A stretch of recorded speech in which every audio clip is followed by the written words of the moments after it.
Estou imbuído de uma mensagem nessa noite ao teu coração. Se você puder ficar com a Bíblia aberta, para nós ministrarmos nessa noite a palavra do Senhor. Louvado seja Deus. O que me instiga, que me impulsiona nessa noite, o que me desperta é o interesse que Jacó tinha na sua mente, lá dentro dele. O primogênito era o Esaú. E a primogenitura era um direito que a pessoa recebia não por algo que ela fez, não por algo que ela promoveu, não por algo que ela provocou, não por algo que a tornou merecedora. A primogenitura não é um ato de recompensa por um feito meritório. O Esaú não é portador da primogenitura porque ele fez alguma coisa que lhe desse esse direito. Não é um direito adquirido. Não é uma outorga que é concedida como contrapartida de uma relação bilateral. Você trabalha porque tem um contrato de trabalho entre você e teu empregador. E no contrato reza que o empregador tem o dever de te pagar salário, de te dar férias uma vez por ano. Então é uma relação contratual. Você faz a tua parte. Se você deixar de fazer uma parte, ele tem o direito de te cobrar por aquilo. Agora, a primogenitura é algo que ele recebe sem nada ter feito, sem ter movido uma palha. Sem ter movido uma palha. Daí, eu chego com vocês que a primogenitura é um ato soberano de Deus na direção do Esaú, que lhe concede graça divina, é a graça. Porque graça é favor que você faz para alguém que não merece. Então, repousa sobre ele um ato gratuito de Deus, unilateral de Deus, exclusivo da parte de Deus. Mas na mente de Jacó, Jacó não recebeu essa dádiva. Mas Jacó tem dentro dele a intenção de se apropriar desse direito. E perceba como as circunstâncias vão se desdobrar. Olha só, diz que Isaac amava Esaú porque ele gostava da coisa que Esaú fazia. Que era o quê? Esaú era caçador. Ele gostava da caça. E isso alegrava o coração do pai dele. Do pai terreno. Da paternidade natural. O Isaac se alegrava por causa dessa característica. Por causa desse talento inato que tinha no Esaú. E a Bíblia diz que Isaac amava Esaú. E Rebeca amava o Jacó. Nós estamos falando de família hoje aqui. Culto de família. Louvado seja Deus. Nós somos a família de Deus. Nós entendemos a partir da palavra de Deus que a família é o projeto de Deus. Nós entendemos a partir da palavra do Senhor, da palavra revelada pelo Senhor, que a família está no cerne do projeto redentor do Senhor. Que quando Deus olha para nós, Ele não olha só nós. Quando Deus olha para a gente, Deus olha eu e também os meus. Deus olha para a minha família. Porque a família está no centro do projeto redentor do Senhor. A Bíblia diz que os que são da fé, olha o que diz em Gálatas capítulo 3, verso 6. Os que são da fé, de sorte que os que são da fé, são filhos de Abraão.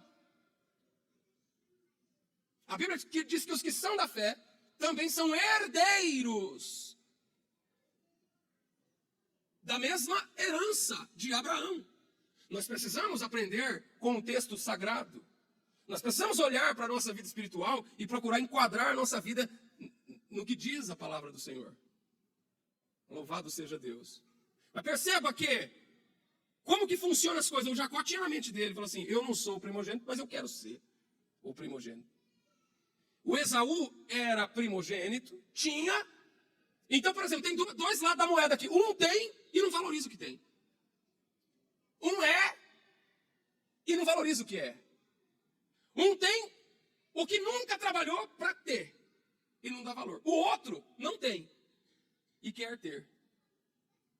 O outro não tem, não é. Então tem aquele que tem e não valoriza o que tem. Tem aquele que não tem e que está trabalhando para ter. O Esaú e o Isaac. E a Bíblia diz, acompanhe comigo no texto. Jacó cozera um guisado. E veio Esaú do campo e estava ele cansado. Chegou do campo cansado. E ao chegar do campo cansado, versículo seguinte, o Esaú disse a Jacó, deixa-me, eu quero comer esse guisado que você fez. Eu quero esse guisado, estava cansado, com fome. O que esse texto nos ensina? Que nós não podemos nos deixar que os nossos apetites, que os nossos instintos, que os nossos sentimentos falem mais altos do que as promessas de Deus em nossa vida. Nossos sentimentos, nossos instintos, nossas necessidades. Irmão, ele está cansado? Cansaço é algo legítimo? Sim. A fome é um instinto legítimo? Ora, claro que sim. A Bíblia diz que Jesus jejuou 40 dias e 40 noites e teve fome. E teve fome. E foi justamente na hora que Jesus teve fome que ele estava debaixo dos clamores, porque o instinto da fome é coisa terrível. Eu nunca passei fome. Só quando a Lucília traz o almoço. Aí a coisa fica feia. Mas imagina só você passar fome. O instinto, Jesus teve fome. E a gente já ouviu falar histórias de momentos da história da humanidade, que por causa da fome, para sobreviver, as pessoas são capazes de fazer coisas que não fariam em condições normais. A gente ouve dizer que o povo chinês gosta de comer cachorro. Mas ele não come cachorro porque gosta de cachorro por apetite. Porque na época da guerra faltava comida, não tinha pão, não tinha nada. Aí olhou pro pet e falou, vai tu, não tem tu, vai tu. A gente ouve falar que alguns países vizinhos aqui, nossa aqui, que eu não vou nem falar o nome, também os pets estão desaparecendo, porque a população está morrendo de fome, não tem comida. Não tem arroz, não tem feijão, não tem, as prateleiras dos supermercados estão vazias. E eles começam a apelar. Então a fome é um instinto legítimo e ninguém pode condenar a pessoa que matou o animal de estimação para comer. A gente já ouviu falar da Cordilheira dos Andes, do avião que caiu na década de 80 na Cordilheira dos Andes.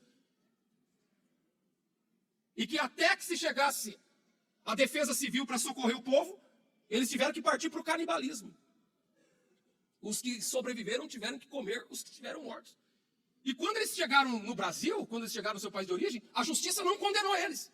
Porque isso é um crime, você não pode fazer isso. A legislação dos países ocidentais, igual o nosso, não permite esse tipo de coisa. E eles não foram condenados. Porque julgou-se que o instinto de sobrevivência, que a lei da sobrevivência é um dos maiores. E Esaú está aqui agora com fome e cansado. E quando ele olha para o prato de lentilha, ele diz, eu quero esse prato de lentilha. Ele falou para o irmão dele. E o irmão dele disse assim, eu dou o prato de lentilha para você, desde que você me dê. Então, olha só, uma satisfação material, uma satisfação natural, uma satisfação legítima em troca de algo espiritual. Porque a primogenitura é um valor espiritual. Coisas espirituais. Deus nos tem dado valores espirituais. Deus tem nos dado a fé. Deus tem nos dado esperança. Deus tem nos dado a palavra. Deus tem nos dado a doutrina. Deus tem nos dado a igreja. Deus tem nos dado o ministério. Agora os apelos do meu instinto, da minha natureza, da minha carne, legítimos, Quem é que vai arrancar de Esaú? Pergunto para o senhor e para a senhora. Quem é que tira de Esaú a razão dele? A justificativa dele. Dá para tirar a justificativa? Não dá. Humanamente dizendo, ele tem razão. Humanamente dizendo, faz jus. Ele está com fome, está cansado, precisa comer. E a comida está ali. Mas naquela hora em que ele diz, eu quero comer esse prato, o irmão dele, com astúcia, com ardil, tome cuidado. Tome cuidado para você não perder a tua bênção. A Bíblia diz que a bênção enriquece e não acrescenta dores. Estava conversando hoje à tarde com o irmão João lá na coisa, a mãe dele disse para ele assim, cadê o irmão João? Deve estar aí, trabalhando aí, tá lá em cima. A irmã estava lá, a mãe dele disse para ele assim, meu filho, não liga não, dinheiro você ganha outro. Mas a bênção é do Senhor. O material, às vezes, entra no mesmo campo de conflito do espiritual. Às vezes, o material entra no mesmo campo de conflito do espiritual. Sim ou não? É o mesmo campo, entrou em rota de colisão. Chamam-se, nas linguagens que a gente ouve dizer por aí, que a gente fica às vezes ouvindo nas rádios, ouvindo jornalismo, que é um conflito de interesse. É uma zona de conflito de interesse, porque ele está com fome, ele está cansado.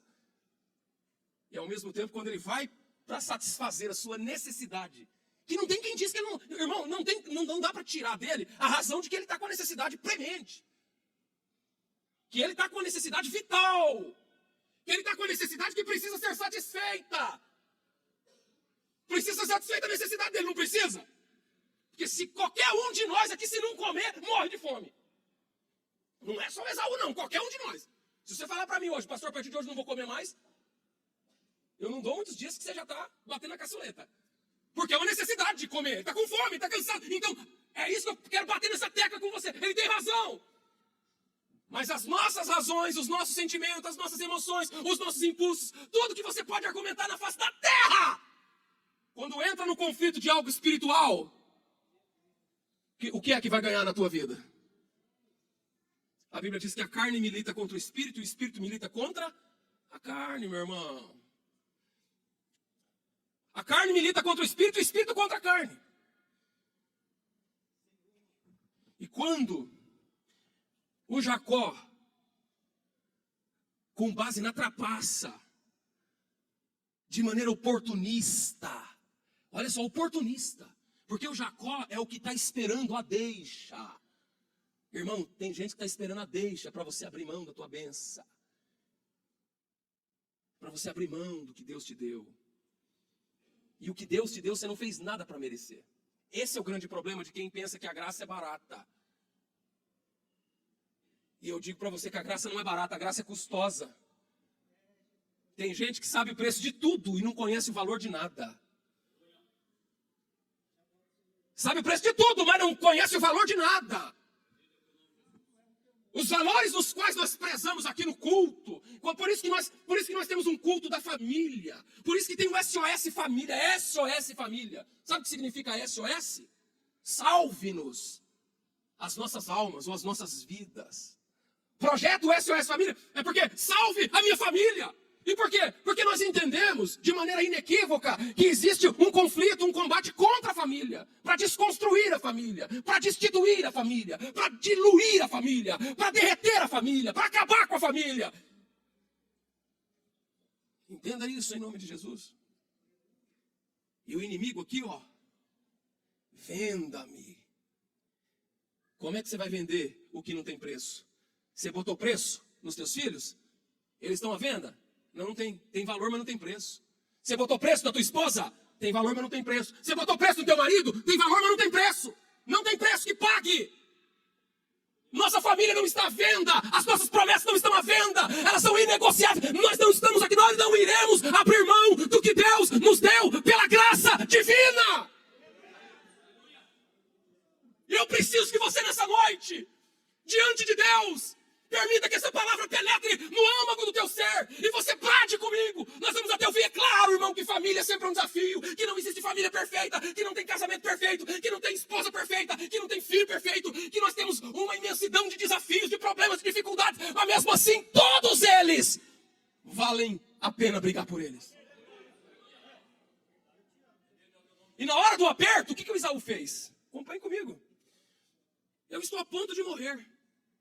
Não é assim que se diz? Eu não aguento mais esse homem. Eu não aguento mais essa vida. Eu estou a ponto de morrer. Eu não tenho mais vida. A minha vida acabou. E na verdade, a maioria dos problemas que a gente coloca é nós que temos a tendência de superlativizar os problemas. Um homão desse tamanho está morrendo mesmo de verdade, irmão? Ah, para.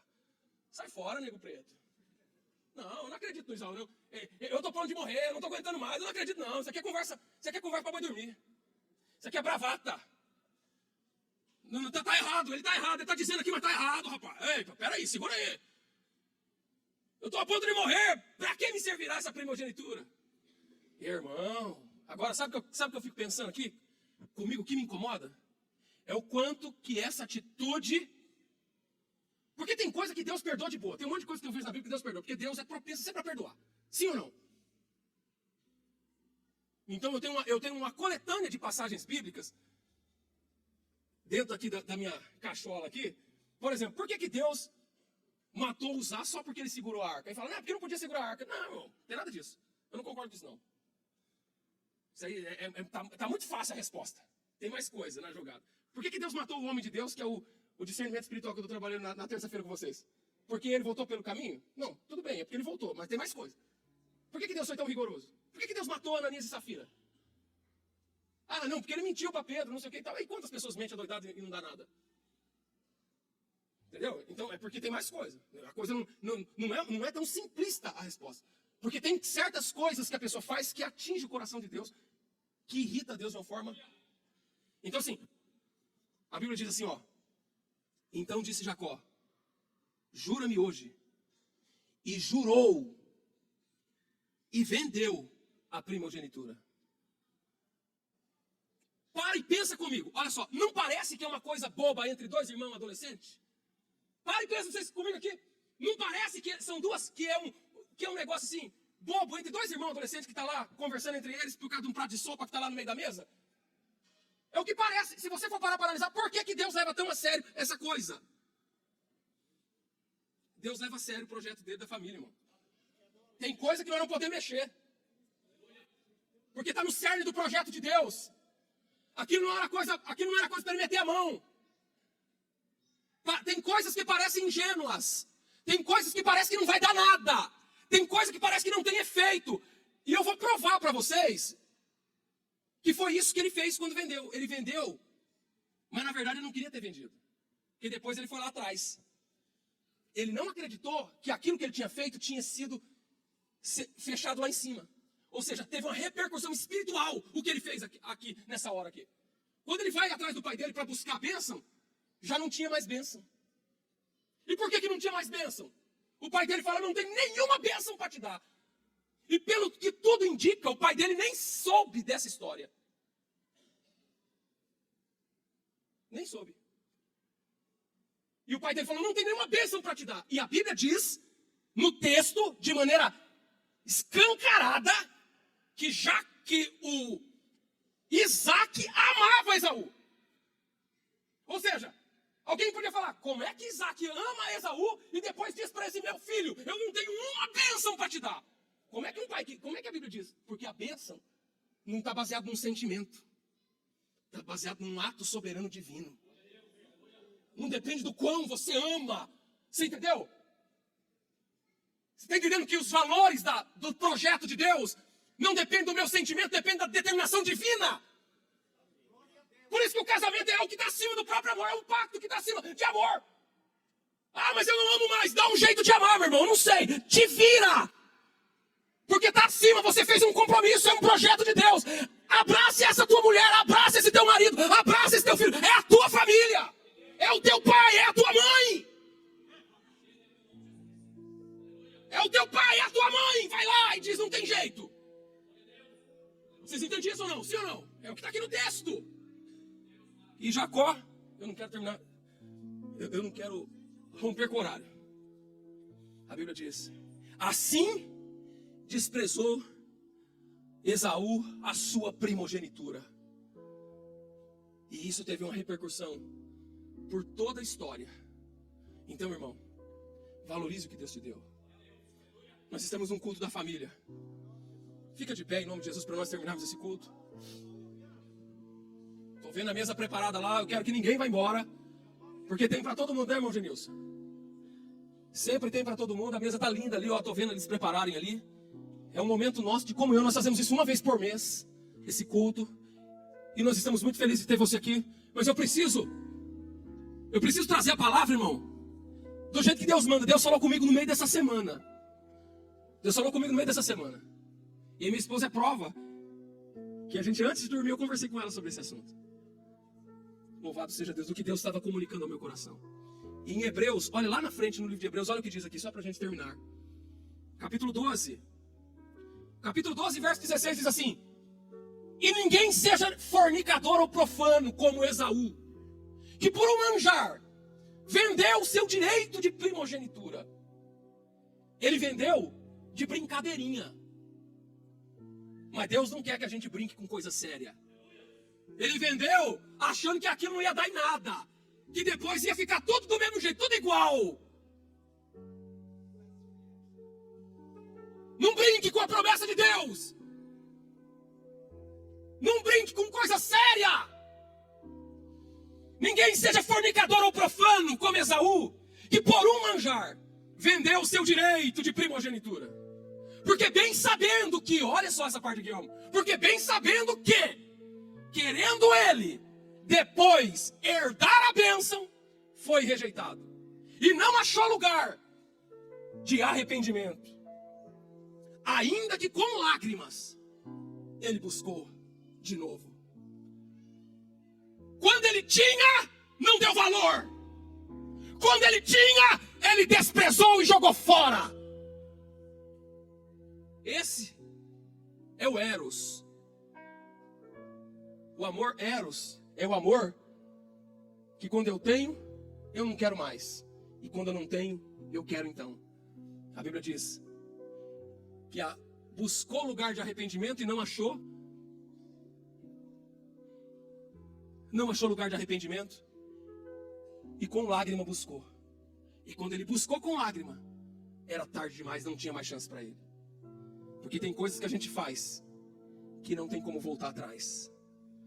Tem coisas que a gente faz que não tem mais como desfazer. E nessa noite eu estou aqui para falar com você, para que você entenda o valor das coisas que Deus tem te dado por meio da graça divina. Porque eu não quero que você venha chorar as tuas lágrimas. Como diz, chorar o leite derramado. Valoriza. Olha para tua esposa, olha para tua família, olha para o teu emprego, olha para a tua vida e glorifica o nome do Senhor.